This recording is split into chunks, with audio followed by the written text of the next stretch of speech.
The Gospel according to St. Luke, chapter 20.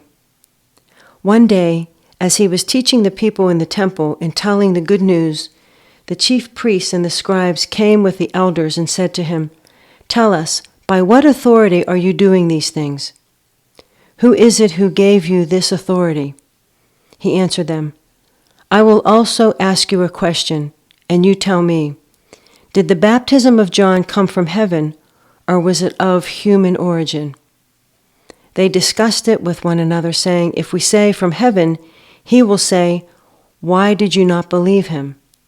But if we say of human origin, all the people will stone us, for they are convinced that John was a prophet." So they answered that they did not know where it came from.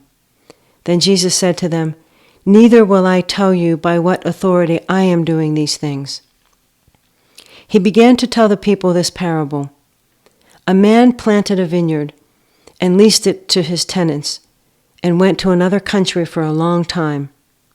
When the season came, he sent a slave to the tenants in order that they might give him his share of the produce of the vineyard.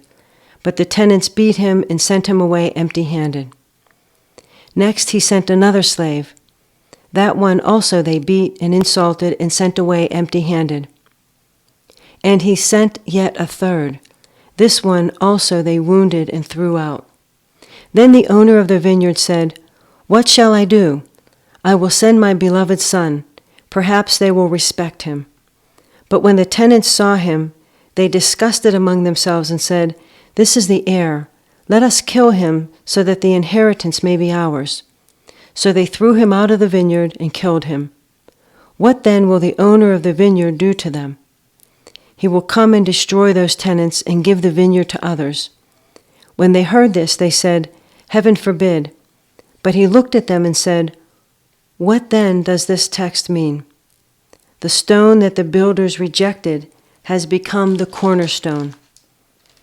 Everyone who falls on that stone will be broken to pieces, and it will crush anyone on whom it falls." When the scribes and chief priests realized that he had told this parable against them, they wanted to lay hands on him at that very hour, but they feared the people. So they watched him and sent spies who pretended to be honest in order to trap him by what he said, so as to hand him over to the jurisdiction and authority of the governor. So they asked him, "Teacher, we know that you are right in what you say and teach, and you show deference to no one, but teach the way of God in accordance with the truth. Is it lawful for us to pay taxes to the emperor or not?" But he perceived their craftiness and said to them, "Show me a denarii. Whose head and whose title does it bear?" They said, "The emperor's." He said to them, "Then give to the emperor the things that are the emperor's, and to God the things that are God's." And they were not able in the presence of the people to trap him by what he said. And being amazed by his answer, they became silent. Some Sadducees, those who say there is no resurrection, came to him and asked him a question. "Teacher, Moses wrote for us that if a man's brother dies, leaving a wife but no children, the man shall marry the widow and raise up children for his brother. Now there were 7 brothers. The first married and died childless. Then the second and the third married her, and so in the same way all 7 died childless. Finally, the woman also died. In the resurrection, therefore, whose wife will the woman be? For the 7 had married her." Jesus said to them, "Those who belong to this age marry and are given in marriage. But those who are considered worthy of a place in that age in the resurrection from the dead neither marry nor are given in marriage. Indeed, they cannot die any more, because they are like angels and are children of God, being children of the resurrection. And the fact that the dead are raised, Moses himself showed in the story about the bush, where he speaks of the Lord as the God of Abraham, the God of Isaac, and the God of Jacob.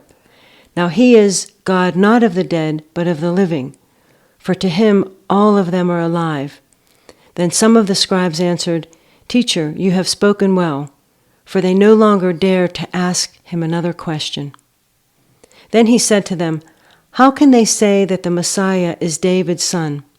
For David himself says in the book of Psalms, 'The Lord said to my Lord, sit at my right hand until I make your enemies your footstool.' David thus calls him Lord. So how can he be his son?" In the hearing of all the people, he said to the disciples, "Beware of the scribes, who like to walk around in long robes and love to be greeted with respect in the marketplaces, and to have best seats in the synagogues and places of honor at banquets. They devour widows' houses, and for the sake of appearance say long prayers. They will receive the greater condemnation.